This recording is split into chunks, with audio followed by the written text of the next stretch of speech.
Thank you for downloading this episode of our podcast.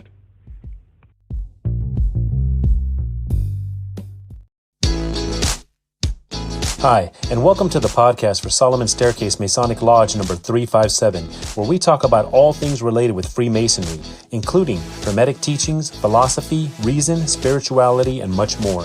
We're located in Buena Park, Southern California. Tune in as we continue to update our podcast with informative talks and articles for Masons worldwide and those who would like to inquire within.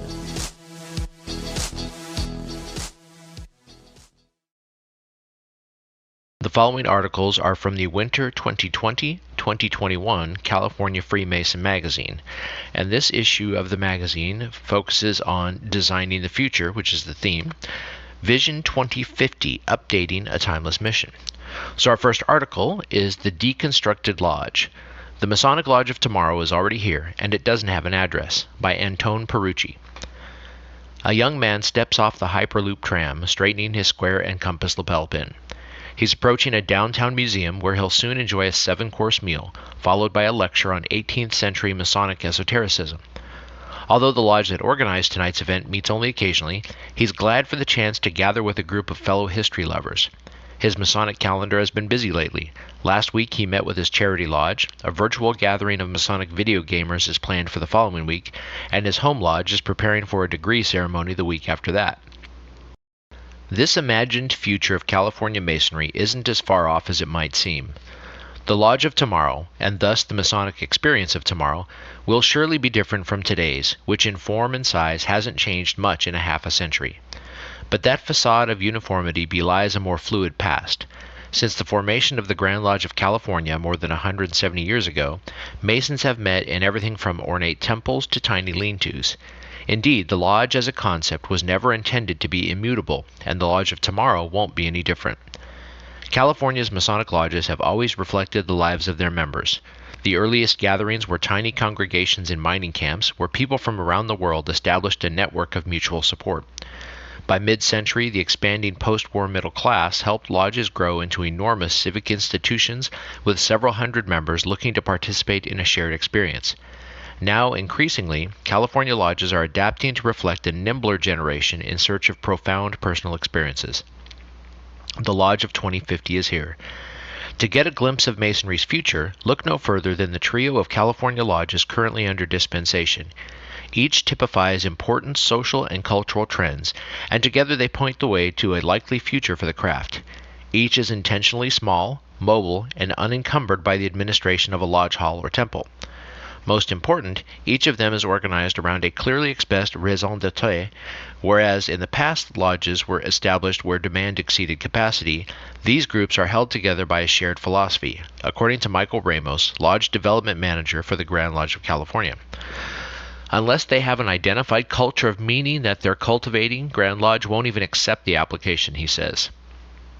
One of these new lodges is the 33, whose primary purpose is philanthropy.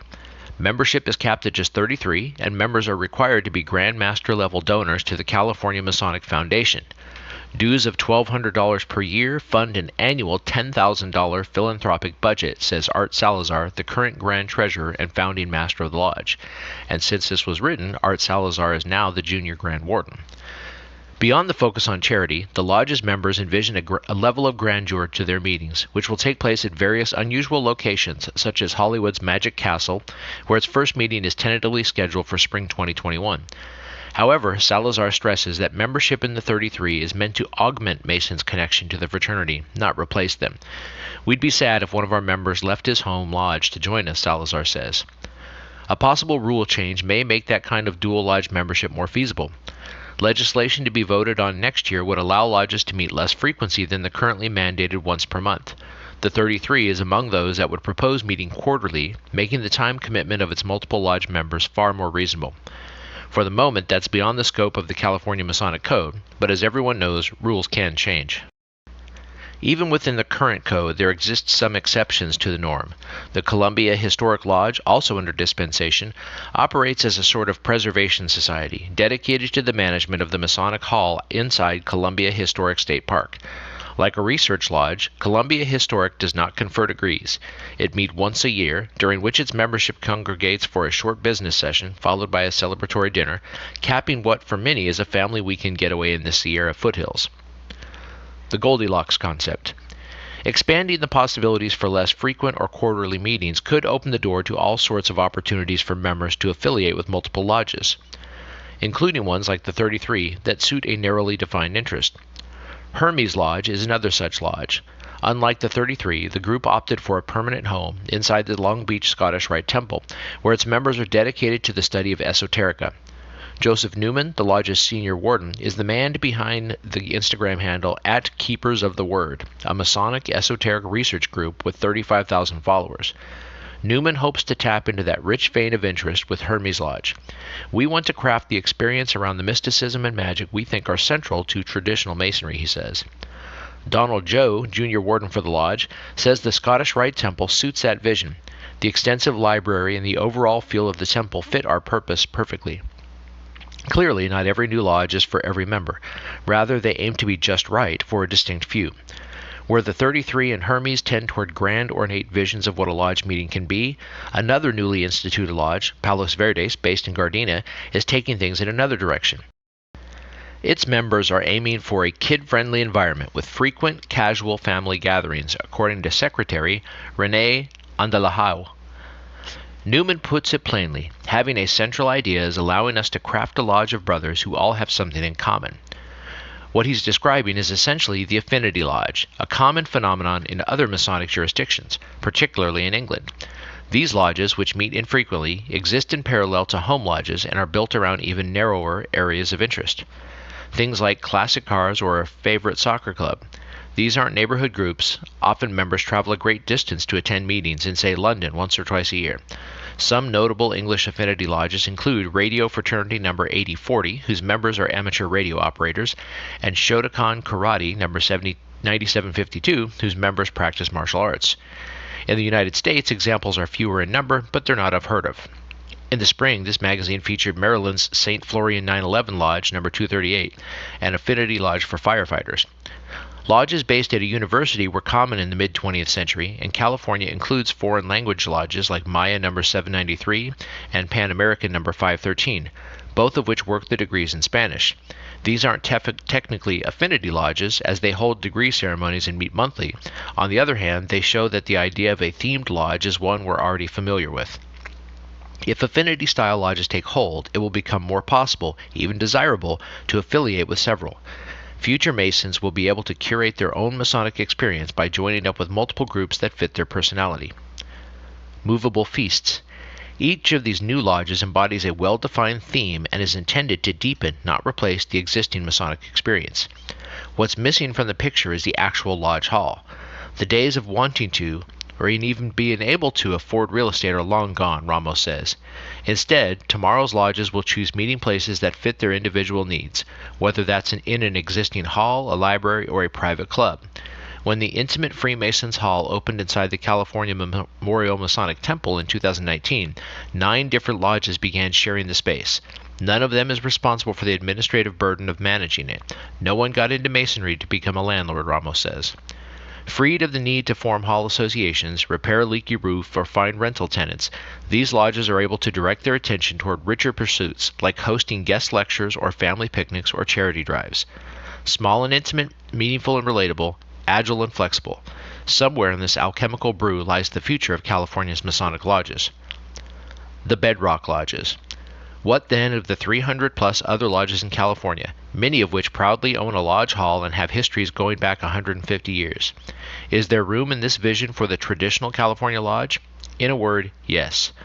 Small affinity-style lodges need not replace the state's existing lodges. In fact, they can enhance them by repositioning them as a parent lodge, the place where degrees are conferred and where Masons come together in large numbers. Says John L. Cooper III, a past Grand Master who has experienced lodge life in just about every part of the state. I've been the master of 5 different lodges since 1969. Masonic lodges will continue to evolve, but the suburban model of a lodge involved in its local community will always be important in California Freemasonry.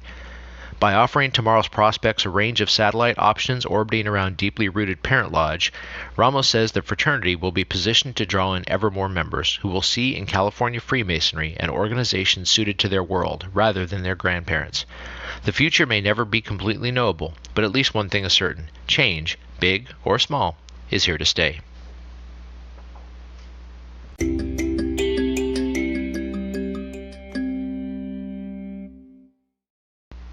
Next up, meet the 20 and 30-somethings pushing the fraternity forward. Want to know what the Freemason of tomorrow looks like?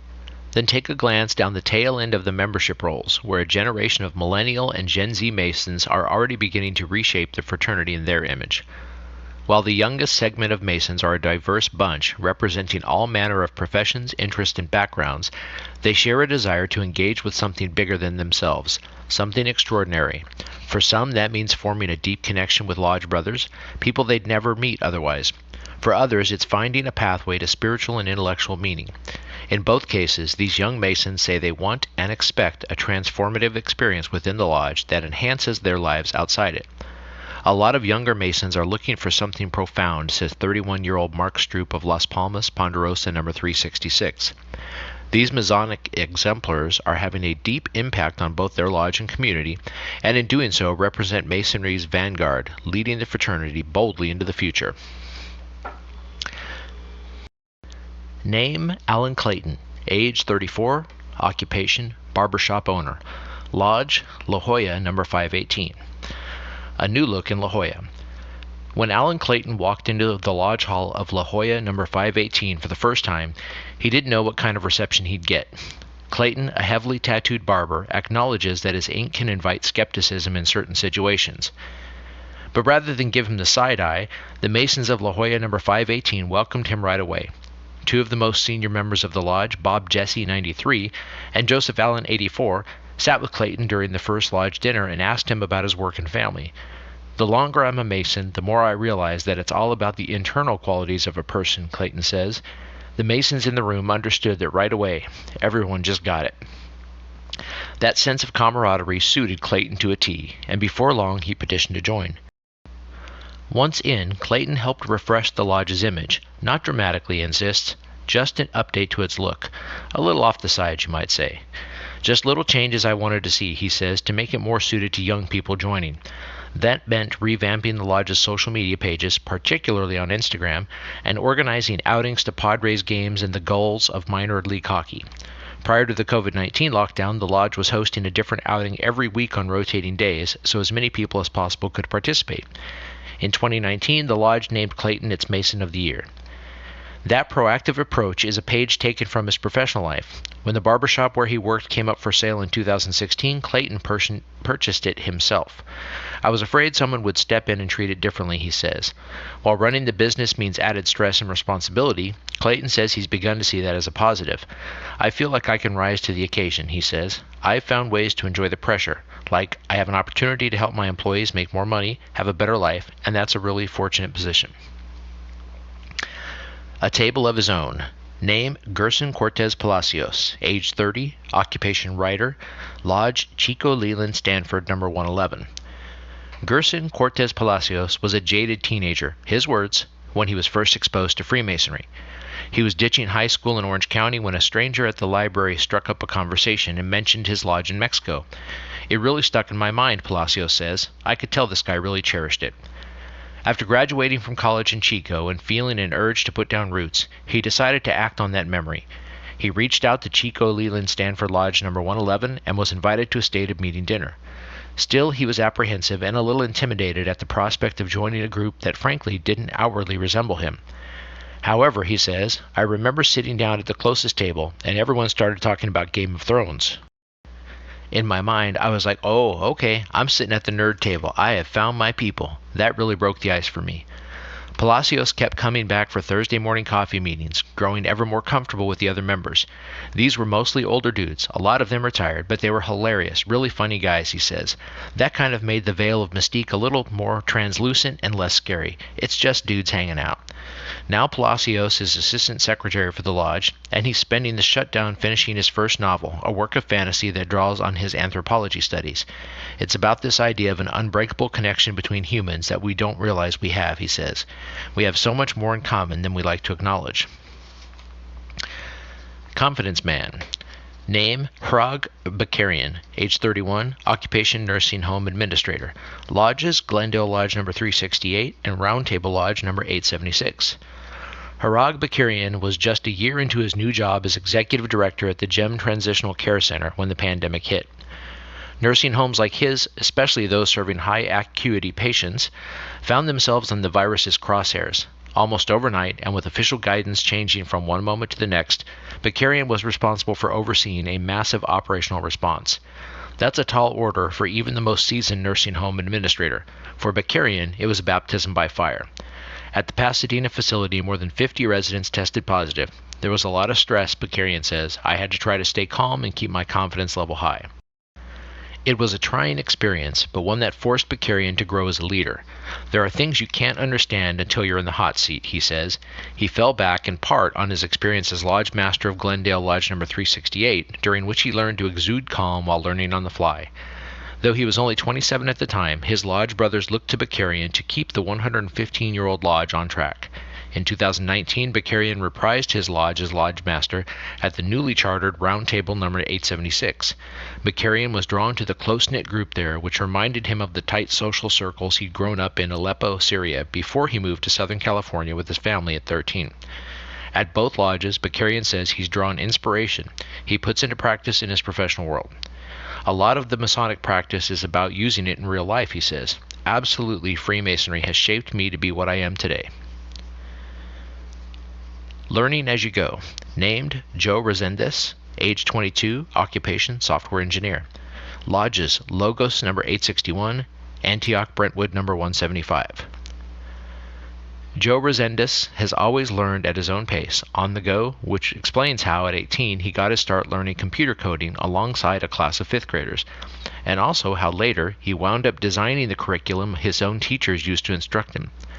Resendez has a habit of immersing himself fully in his interests, whatever they are. Already something of a polymath, he volunteered during college to teach at a nonprofit children's coding program, despite having no background in the subject. He simply stayed a chapter ahead of his students and learned alongside them. The work resonated, and he devoted himself to learning as much as he could about front-end and back-end systems design. By the time he enrolled in an adult coding boot camp in San Francisco, he was so proficient that he was asked to come up with the group projects his fellow students were being taught. I guess that was a little unusual, Resendez concedes with a laugh. That kind of eagerness permeates his non-professional pursuits as well. At just 13, piqued by an interest in philosophy and references to esotericism, he approached his nearest Masonic lodge, Antioch Brentwood number 175, to learn as much as he could about Freemasonry. 5 years later, he petitioned to join. In 2018, he affiliated with Logos number 861. The same characteristics of curiosity and humanism are evident in Resendez's software designs, many of which have a handmade, almost whimsical quality. A popular project of his is called Woe.css, an open-source library of kitschy animated effects users can add to their web pages. For me, coding is the best way to practice creative expression. He says it is really building something out of nothing. Name: Vallejo Johnson, age 34, occupation computer engineer. Lodge, Los Angeles number 42. Upstanding Citizens Brigade. By his own admission, Vallejo Johnson had to grow up fast. When Johnson was just 5 years old, his father was diagnosed with HIV, the scope of which did not become entirely clear to Johnson until many years later.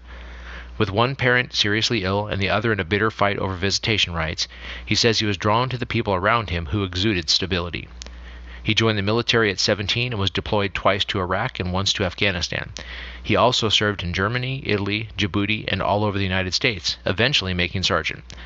After returning to civilian life, he earned a degree in information technology and moved to Los Angeles to break into the tech industry. Looking for community, he was reminded that many military officers he had admired were Freemasons, so he approached Los Angeles Lodge number 42, where he met a group of men whom he immediately felt connected to, including current senior deacon Hal Sparks. The lodge spoke to Johnson's yen for self-improvement and his interest in morality.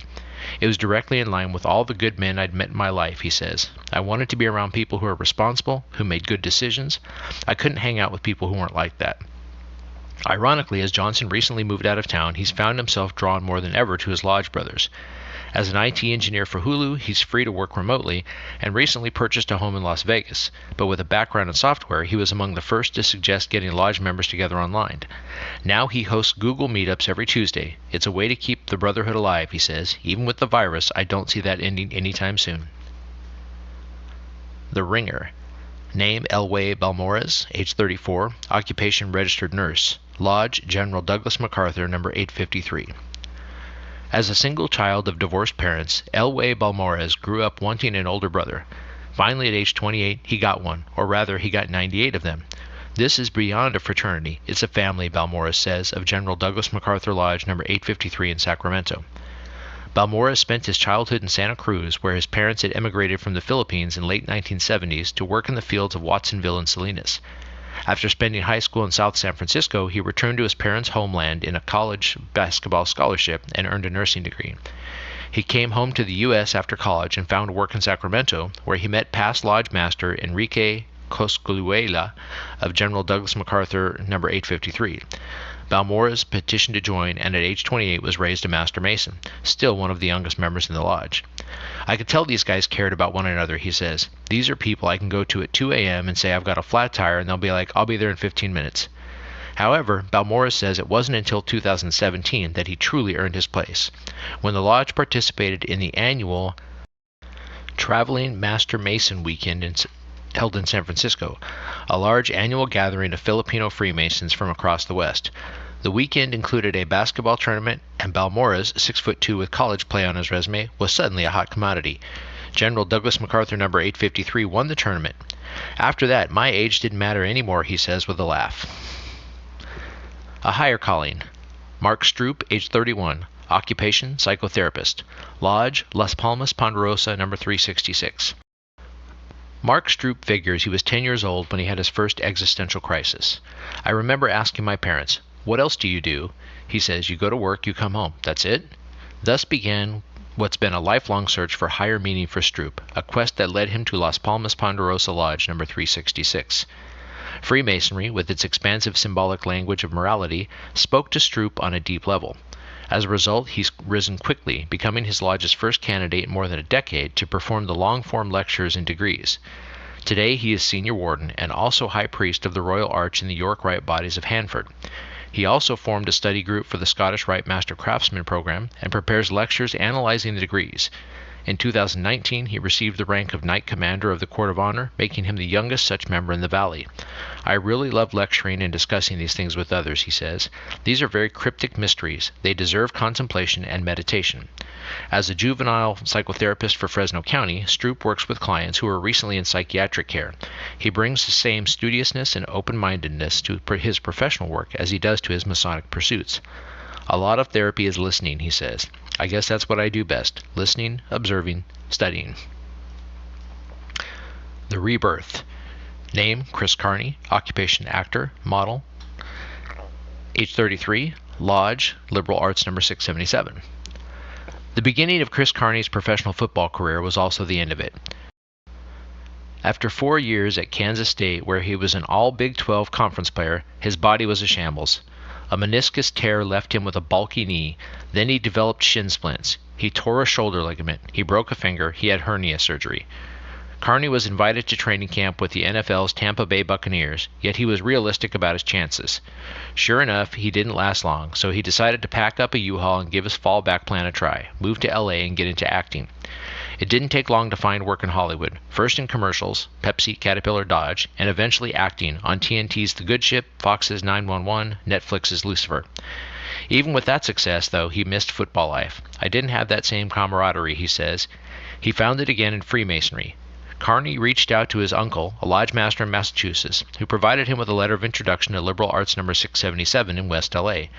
Now Carney says he's found a harmony in his personal and professional life, or as much as one can have when having to be ready for an audition at a moment's notice. Every day is different, he says. I never know what to expect, but I'm having fun. A Kindred Spirit. Name, Michael Smoot. age 33, occupation independent living assistant, lodge, Penryn Gold Hill, number 32. When Michael Smoot takes the plunge, he dives in head first. Take Freemasonry.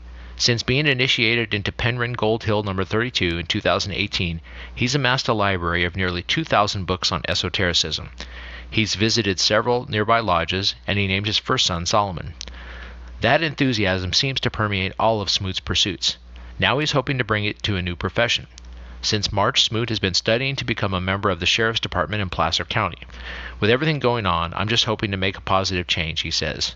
Smoot's interest stems from his work as a mental health specialist, in which he meets with adult clients with special needs, typically autism or neurological disorders, to help them develop life skills.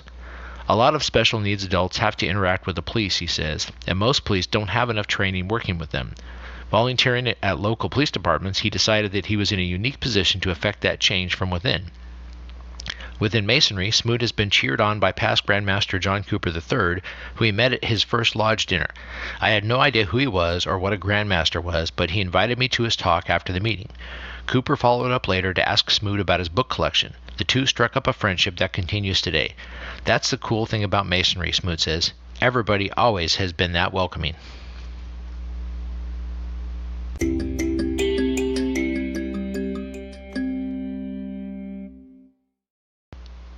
Building Better.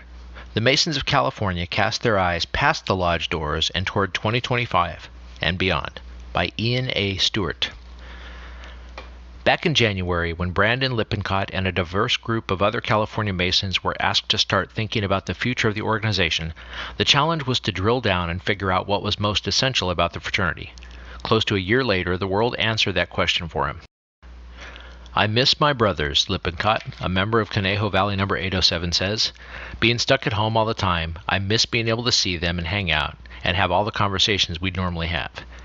If there was ever any doubt, the events of 2020 laid bare what Masons have long understood. Friendship is the heart of Freemasonry. A year's worth of research in which the fraternity solicited feedback from members at every level of the organization about the future of California Masonry crystallized that view. To those like Lippincott who've been shut out of their lodges for several months, it echoes what they already feel in their gut.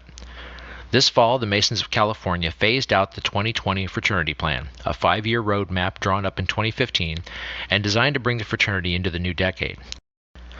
Now the organization is transitioning to a new plan aimed at 2025 and beyond, developed using feedback gleaned from hundreds of conversations with lodge leaders and committee members and through surveys of current members, prospects, and the general public. The new plan aims to position the organization for ongoing success by doubling down on what we do best and by identifying and improving upon areas of weakness. In parallel, the fraternity has for the first time ever developed vision and mission statements intended to serve as lodestars guiding it to the year 2050. At the end of a year-long process, what we've gained is a vision of California Freemasonry that should resonate deeply within all. The world in harmony. What will the fraternity's effect on the world be in 2050? That's the question lodge leaders were faced with over the past year, when they were asked to imagine a Time cover magazine from the year 2050 dedicated to Freemasonry. What would the headline be? Put another way, what impact will the fraternity have on the world over the next 30 years? What will be lost if Freemasonry ceases to exist? Answers varied but tended to focus on a few key themes. In particular, those included the importance of relationships among members, across communities, and between people of different backgrounds. From the hundreds of red-bordered magazine covers that were sketched out and then passed forward at leadership retreats and other gatherings, both in person and, following the state's shutdown orders in March, over Zoom, came the first glimmer of what would become the fraternity's 2050 vision statement, the world in harmony. It just makes sense, Lippincott says of the statement. It clicks, I feel proud of it. It's something I can share with anyone. Anyone can understand it. We're declaring to ourselves and to the world what we're about. That vision is intentionally ambitious and aspirational. It describes the future that Freemasonry is always working toward. To support it, a mission statement describes the way the organization intends to bring that vision about, building peace and understanding through friendship, service, and self-improvement. Neither statement should register as a shift away from the 300-year history of the craft. What's new, leaders say, is explicitly outlining that vision. It's about answering the question, where are we going, says newly installed Grandmaster Arthur Weiss. If you're only thinking 5 or 10 years down the road, that's a limitation. You need to start by saying where you're going, where you want to be, then you can figure out the strategies you need to get there. Working backward from that result, the next step was to build out a framework for the 2025 plan centered on the key themes that emerged from internal and public surveys, as well as committee brainstorming sessions and member feedback. The 3 pillars. The previous 5-year plan focused on strengthening the organizational foundation of the fraternity, centralizing Lodge's administrative tasks, improving back-end membership systems, and freeing up everyone to focus on the aspects of Freemasonry that drew them to the craft in the first place. The new 2025 plan builds on that by keying in on ways that lodges can more fully realize their potential. That work is organized along 3 pillars: true friendships, diversity and harmony, and positive awareness. Feedback, both internal and external, consistently shows that friendship, variously described as fellowship, fraternity, and brotherhood, is Masonry's most cherished attribute. In fact, 3/4 of members surveyed ranked it as the part of Freemasonry they valued most. Over the next 5 years, initiatives developed by Grand Lodge and in individual lodges should revolve around that concept. That means everyone from prospects to lodge officers should have an excellent membership experience. What research shows is the biggest differentiator between engaged and unengaged members. About 58% of surveyed members indicated that their lodge rated either excellent or good, but 38% said their lodge experience was neutral and 5% rated their lodges poorly. Clearly, there is room for improvement. Improving the membership experience can mean lots of things: making stated meetings more efficient, more engaging, and easier to attend, helping prospects find the lodge that suits them best, placing more emphasis on tradition or increasing opportunities for fellowship, things like lodge nights at the ballpark or drink nights or coffee meetups. The answers won't be the same for every lodge. What all share is a need to create the kind of atmosphere where members are comfortable and engaged enough to make the deep friendships that keep them in the fraternity for life. That is the first pillar of the plan. Diversity and harmony. Masons pride themselves on welcoming a diverse group of men into their brotherhood. The need to create a welcoming environment for members of all backgrounds emerged as a top priority. Lodge harmony is one of the greatest indicators for members of whether they are or aren't engaged in their lodge. Feedback shows that the most common causes for lodge disharmony are bickering and politicking among members, the existence of cliques within lodges, and the generational divide between young and old. Crucially, lodges must ensure that they're welcoming to people of all backgrounds.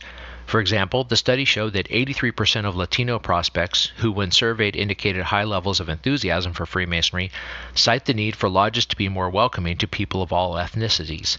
Accordingly, expanding member diversity, both at the lodge level and in the fraternity's leadership, will be a point of emphasis moving forward.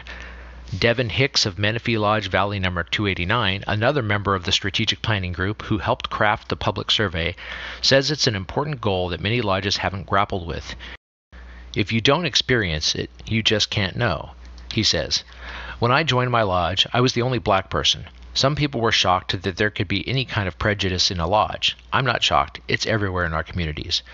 Whether by improving training or through other kinds of outreach, it's imperative that lodges live up to the highest Masonic ideals of tolerance and celebrate diversity. Positive awareness.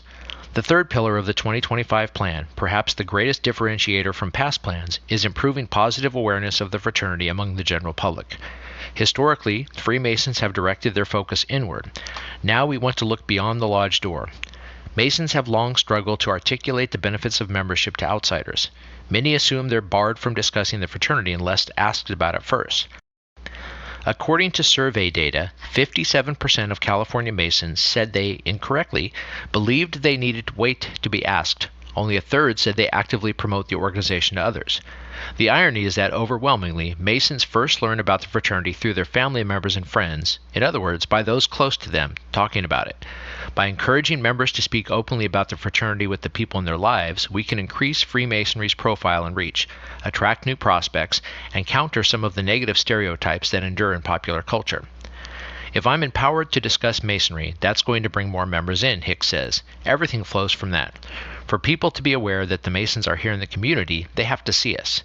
It's not exactly a sea change, but for some lodges it's a significant departure, since members are known to avoid the limelight. By highlighting lodges' charitable and philanthropic work, developing powerful public relations materials, and arming Masons with talking points and stressing the fact that they can and should talk openly about their membership, the fraternity can correct misperceptions and capitalize on what's already a strong base of awareness in California. Statewide, 49% of men knew the Masons more than the Lions, Elks, or Kiwanis. When folks see what we're trying to do and how we're doing it, it's going to attract the right people, Lippincott says. Society is looking for some type of coherent, logical guidance that pays attention to the emotional factors of our human existence, and I think these pillars address that. Digging deep. The depth and breadth of research that Masons drew on to develop the 2025 plan was unprecedented for the fraternity. By inviting such a wide range of feedback, it challenged outmoded ideas about the organization. In a way, it's not so much the specific wording of the plan that really matters, says James Lee of Prometheus Lodge number 851, whose professional work as a corporate consultant involves developing similar kinds of business plans. It's the process of going through it that matters. You have to have a realistic idea of where you are in order to see where you're going to go. Without that, it's all just wishful thinking. Along with forcing the fraternity to take a fresh look at precisely where it stands in the world today, that work helped underscore several advantages Freemasonry already enjoys. For instance, despite certain negative perceptions by the public, conspiracy theories, Illuminati, etc., eligible non-members who were surveyed indicated that they'd be more open to joining the Freemasons than any other service organization. Nearly two-thirds pointed to the fraternity's long history, tradition, and philosophy as positives, while one-third mentioned its leadership training. Inside the craft, Masons continue to place enormous value on their membership. Close to 90% said they expected to remain Masons for life. For Lee, that boils down to the familiar refrain, true friendship. My dad died recently, he says, and all week I had lodge brothers reaching out, spending an hour on the phone, asking how I'm doing. That's just something totally different than what you get from your work colleagues and even some friends.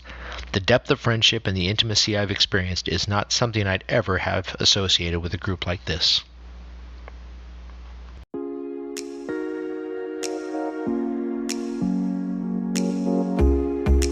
Thank you for listening. If you like what you heard, please subscribe and leave us a comment. We enjoy hearing from our listeners. If you really like what you heard, share this podcast with your friends and lodge members. Visit us online at solomonstaircase.org.